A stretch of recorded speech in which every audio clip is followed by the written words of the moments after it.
हत्या इतनी बेरहमी से की गई थी कि पुलिस के भी होश फाख्ता हो गए, क्योंकि सिर हाथ पैर काटकर बोरवेल में फेंक दिए गए थे, जबकि धड़ को जमीन में दफना दिया गया। रमेश की हत्या उसी के सबसे करीबी दोस्त किशोर महेश्वरी ने की थी। इसकी वजह बनी एक लड़की से अवैध संबंध और फिर आपसी झगड़े का खौफनाक अंत हुआ। किशोर और रमेश ये दोनों के बीच में एक महिला के साथ संबंधों को लेकर के आपसी तनाव पहले से चल रहा था। रमेश के एक महिला के साथ संबंध थे, इसकी जानकारी किशोर को प्राप्त हुई तो किशोर ने भी उस महिला के साथ संबंध रखने का प्रयास किया। पुलिस ने यह भी बताया कि किशोर बार बार महिला को इंस्टाग्राम पर मैसेज भेजकर संबंध बनाने को कहता था, जिसकी शिकायत उसने रमेश से कर दी थी और इसी के बाद दोनों दोस्तों के बीच झगड़ा शुरू हो गया। हत्या इतनी बेरहमी से की गई थी कि पुलिस के भी होश फाख्ता हो गए, क्योंकि सिर हाथ पैर काटकर बोरवेल में फेंक दिए गए थे, जबकि धड़ को जमीन में दफना दिया गया। रमेश की हत्या उसी के सबसे करीबी दोस्त किशोर महेश्वरी ने की थी। इसकी वजह बनी एक लड़की से अवैध संबंध और फिर आपसी झगड़े का खौफनाक अंत हुआ। किशोर और रमेश ये दोनों के बीच में एक महिला के साथ संबंधों को लेकर के आपसी तनाव पहले से चल रहा था। रमेश के एक महिला के साथ संबंध थे, इसकी जानकारी किशोर को प्राप्त हुई तो किशोर ने भी उस महिला के साथ संबंध रखने का प्रयास किया। पुलिस ने यह भी बताया कि किशोर बार बार महिला को इंस्टाग्राम पर मैसेज भेजकर संबंध बनाने को कहता था, जिसकी शिकायत उसने रमेश से कर दी थी और इसी के बाद दोनों दोस्तों के बीच झगड़ा शुरू हो गया। हत्या इतनी बेरहमी से की गई थी कि पुलिस के भी होश फाख्ता हो गए, क्योंकि सिर हाथ पैर काटकर बोरवेल में फेंक दिए गए थे, जबकि धड़ को जमीन में दफना दिया गया। रमेश की हत्या उसी के सबसे करीबी दोस्त किशोर महेश्वरी ने की थी। इसकी वजह बनी एक लड़की से अवैध संबंध और फिर आपसी झगड़े का खौफनाक अंत हुआ।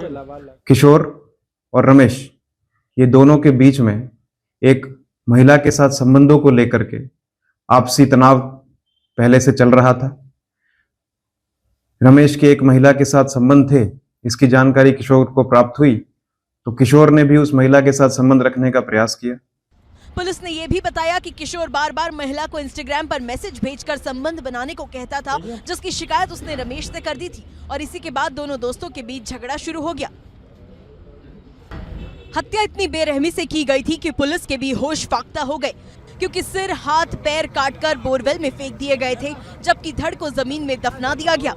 रमेश की हत्या उसी के सबसे करीबी दोस्त किशोर महेश्वरी ने की थी। इसकी वजह बनी एक लड़की से अवैध संबंध और फिर आपसी झगड़े का खौफनाक अंत हुआ।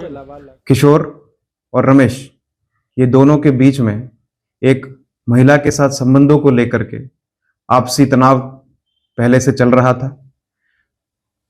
रमेश के एक महिला के साथ संबंध थे, इसकी जानकारी किशोर को प्राप्त हुई तो किशोर ने भी उस महिला के साथ संबंध रखने का प्रयास किया।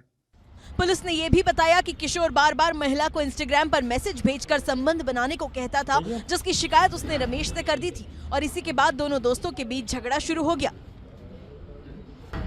हत्या इतनी बेरहमी से की गई थी कि पुलिस के भी होश फाख्ता हो गए, क्योंकि सिर हाथ पैर काटकर बोरवेल में फेंक दिए गए थे, जबकि धड़ को जमीन में दफना दिया गया। रमेश की हत्या उसी के सबसे करीबी दोस्त किशोर महेश्वरी ने की थी। इसकी वजह बनी एक लड़की से अवैध संबंध और फिर आपसी झगड़े का खौफनाक अंत हुआ।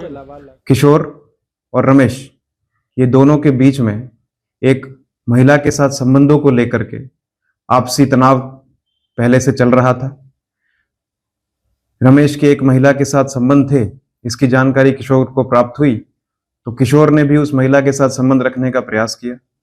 पुलिस ने यह भी बताया कि किशोर बार बार महिला को इंस्टाग्राम पर मैसेज भेजकर संबंध बनाने को कहता था, जिसकी शिकायत उसने रमेश से कर दी थी और इसी के बाद दोनों दोस्तों के बीच झगड़ा शुरू हो गया।